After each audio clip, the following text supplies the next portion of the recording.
Dobrodošli nazaj v našo družbo. Ja, in če bi tudi vi radi v dobri družbi preživljali čas, definitivno vabljeni na festival Človek na loncu 18. in 19. 6.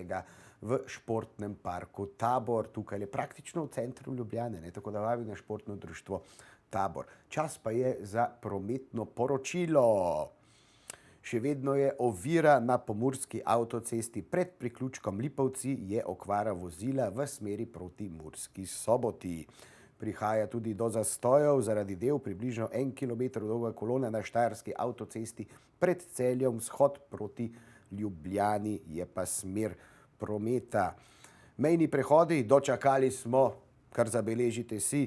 Čakalne dobe so na mejnih prehodih Obrežje in Gruškovje. Na Gruškovju za izstop iz države do 30 minut, na Obrežju pa za vstop za državo. Ampak zanimivo, na Gruškovju je tokrat za izstop iz Slovenije in to osebna vozila, kajti ponavadi je za vstop tovornih vozil čakalna doba. No, kako nas tole Gruškovje preseneti, definitivno pa vodi v največkrat zabeleženih zastojih na mejnih prehodih v Sloveniji. Delo na cestah na ljubljanski severni obvoznici zaradi obnove vozišča med priključkom Bežigrad in Nove Jarše. Promet v obe smeri poteka po 2 zoženih pasovih. Tranzitni promet je za tovorna vozila nad 3,5 tone in avtobuse med Štajersko in Primorsko v obe smeri preusmerjen na vzhodno in južno ljubljansko obvoznico.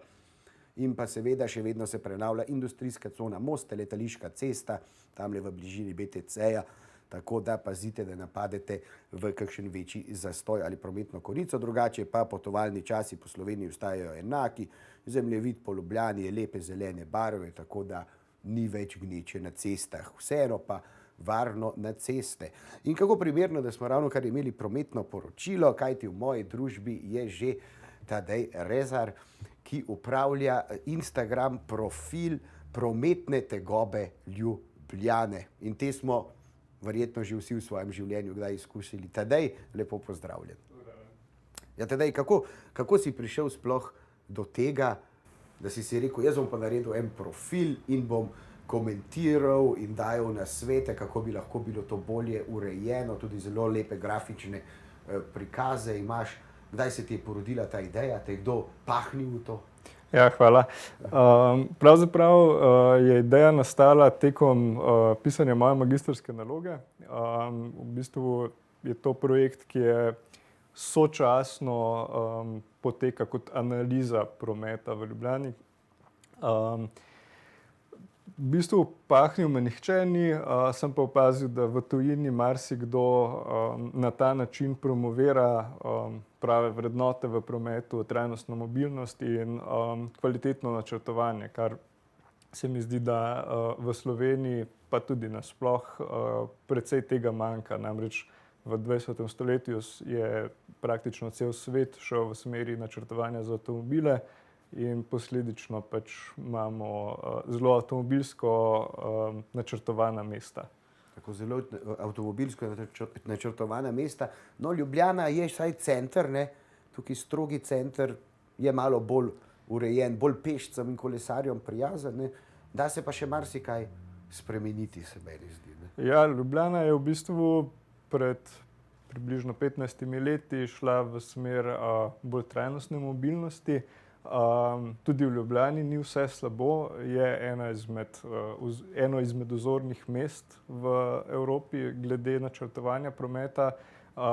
Manjka pa še vedno veliko. Kot ste povedali, imamo center mesta, ki je zelo pešcem naklonjen, ampak bližnja okolica te pešcone je še vedno zelo avtomobilocentrična, recimo temu.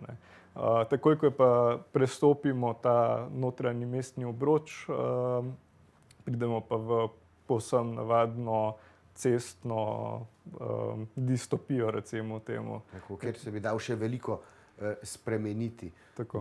Recimo tale slika, ki jo zdaj vidiva, tukaj lepo prikazuje, koliko imamo bogate ponudbe v bistvu v centru mesta in to vse peš, v 15 minutah, kam se lahko vse pride, kaj vse imamo, ker so se posledično tudi neke lokacije, ki prej niso bile primerne za take storitve ne potem sprostile, ko se enkrat avtomobili potem več tam ne vozijo čez. Tako je. V bistvu grafika na sliki je ena iz serije 15-minutnih mest. To je v urbanizmu in urbanističnem načrtovanju nek koncept mesta, v katerem v 15 minutah dosežemo praktično vse, zadovoljimo vse naše potrebe, se pravi po nakupih živil, oblek, vseh takih stvari, zdravstvo, praktično vse, kar potrebujemo za življenje v mestu, ne. Zdaj, tu je recimo primer centra mesta, kjer je to sigurno najbolj gosto, ne. Vidi se pa v tistem belem črtkanem krogu, kam pridemo peš v 15 minutah, in iz Prešernovega trga konkretno pridemo v cel mestni obroč Ljubljane, ne. Tako da se marsikaj lahko tam najde. Kako je pa zdaj s kolesi, ne? A bi rabili več kolesarskih postaj, ponekod ni v redu urejeno, najprej imamo kolesarsko pot, pojo pa kar naenkrat ni več, pa ne vemo zdaj, ali moramo na pločnik ali ne gremo raje po cesti, ne, to so meni vedno take male zagate potem, ne, ker na pločniku, na kolesarski se vedno bolj varno počutimo kot na cesti, ne. Seveda, ja. Pravzaprav je to ena izmed osnov tudi za izbiro moje magistrske naloge, ki se ukvarja z vizualno komunikacijo prometnih površin, se pravi, kaj nam prometna površina sporoča, ne, kot uporabniku. Zdaj, kot pešcu je to zelo enostavno, ker v resnici tam, kjer je dvignjen robnik, tam lahko hodimo, ne, ali pa če je peš cona. Pri avtomobilih je tudi zelo podobno, se pravi, praktično povsod lahko vozimo, razen po pločnikih. Pri kolesarjih se pa pravzaprav zalomi, ne. V bistvu kolesa spadajo med vozila, tudi po zakonodaji so tako tretirana, in tudi, ko nas ustavi policist na cesti, so kazni podobne drugim vozilom.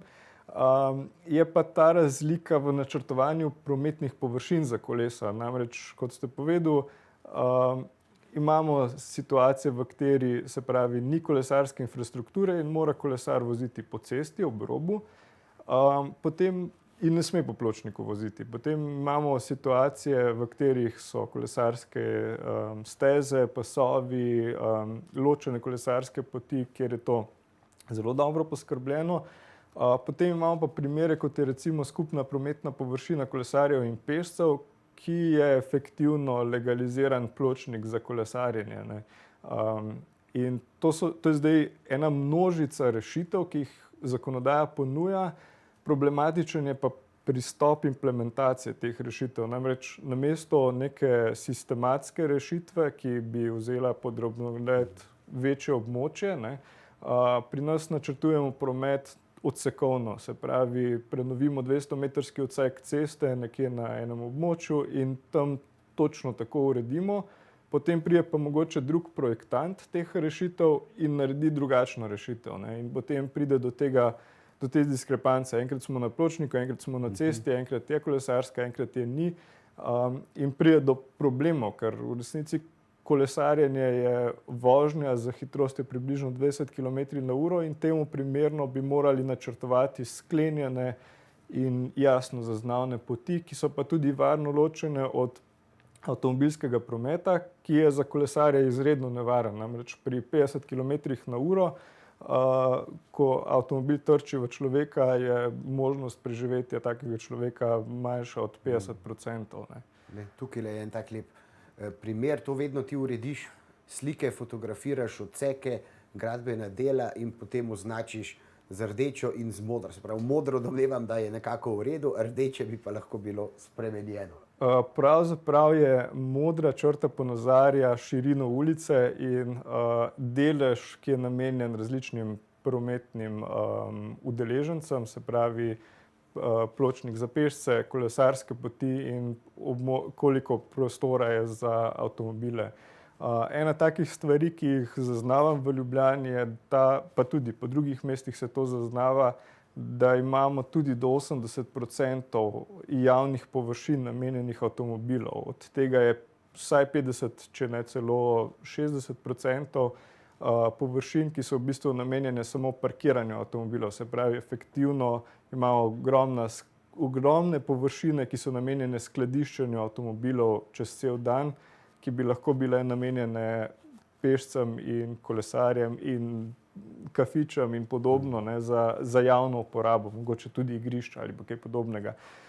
Zdaj, bil je primer Miklošičeve, ta je v bistvu postala ena taka zelo pomembna magistrala za pešce in kolesarje, ki prihajajo iz pešcone do avtobusne in železniške postaje, ki sta na drugem koncu.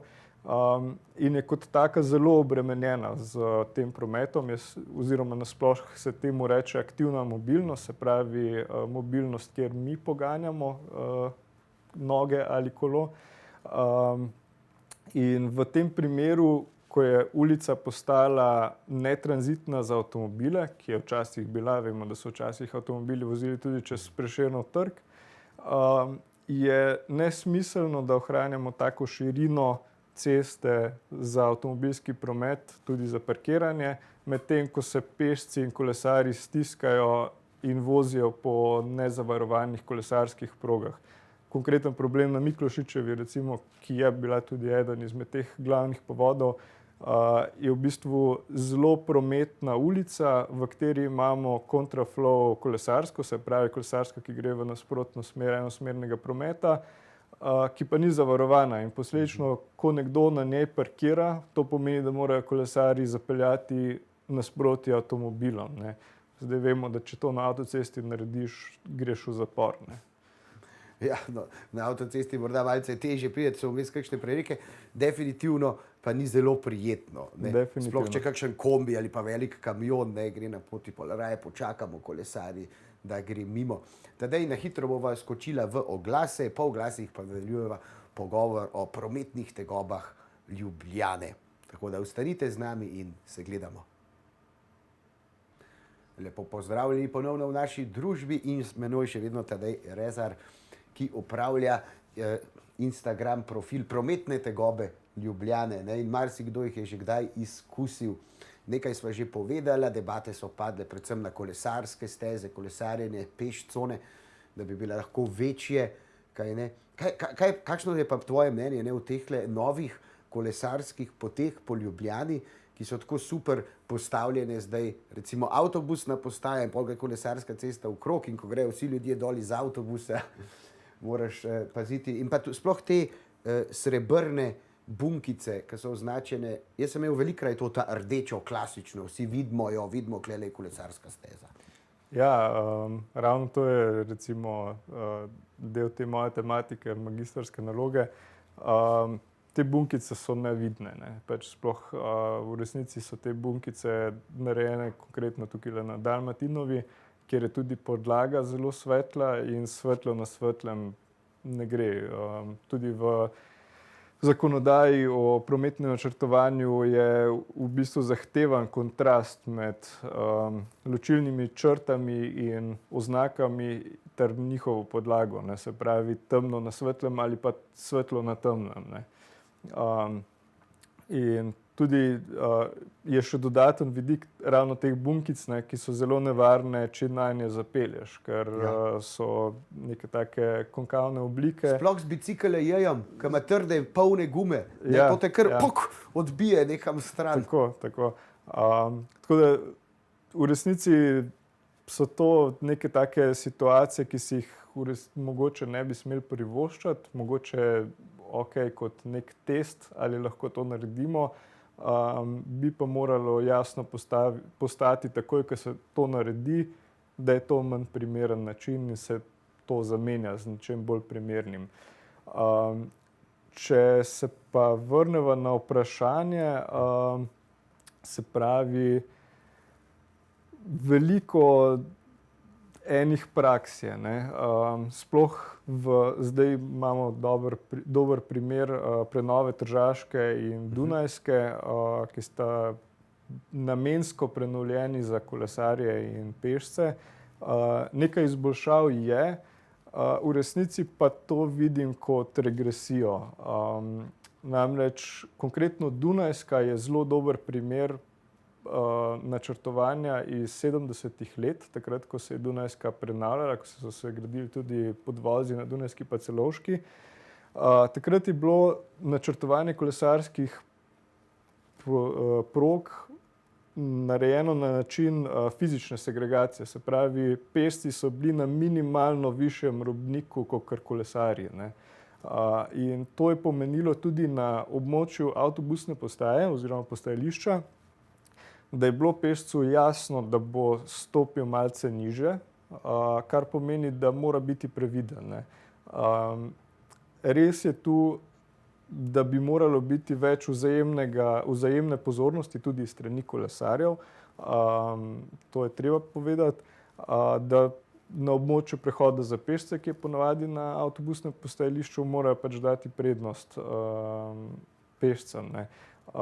Regresija se mi zdi pa iz tega vidika, to novo načrtovanje, ker po novem ločujejo kolesarske od pločnikov samo s črto. In ta črta se po prvi zimi delno izbriše, po vseh naslednjih še malce bolj. In vidimo iz starejših kolesarskih ureditev, kjer je ločitev s črto, da pač tega ni več. Tudi rdeče površine, včasih so se kolesarske konkretno barvale v celi širini z rdečo barvo, tega danes ni več. Smo pa danes še dlje, ker pač zdaj ne barvamo več kolesarskih z rdečo, ampak je samo še ločilna črta, ki je bela, pa potem malo debelejša rdeča zraven nje, ne. Tako da iz tega vidika kolesarske steze in pasovi postajajo nevidni in iz tega vidika tudi nevarni, ker prihaja do vedno več konfliktov. Do tega prihaja pa prvič zaradi manjše vidljivosti teh kolesarskih površin oziroma slabše ločitve, ter tudi zaradi izjemnega porasta, ki se dogaja tudi v Ljubljani, v številu kolesarjev. Namreč v zadnjih letih je opazno povečanje števila kolesarjev v Ljubljani. No, saj smo zelena prestolnica. Saj smo tudi kolesarska prestolnica. Tudi kolesarska prestolnica, to gre. Zdaj, prej smo lahko videla eno tole piramido, če bo režija mogoče nazaj dala, da jo na hitro pokomentirava in je že notri.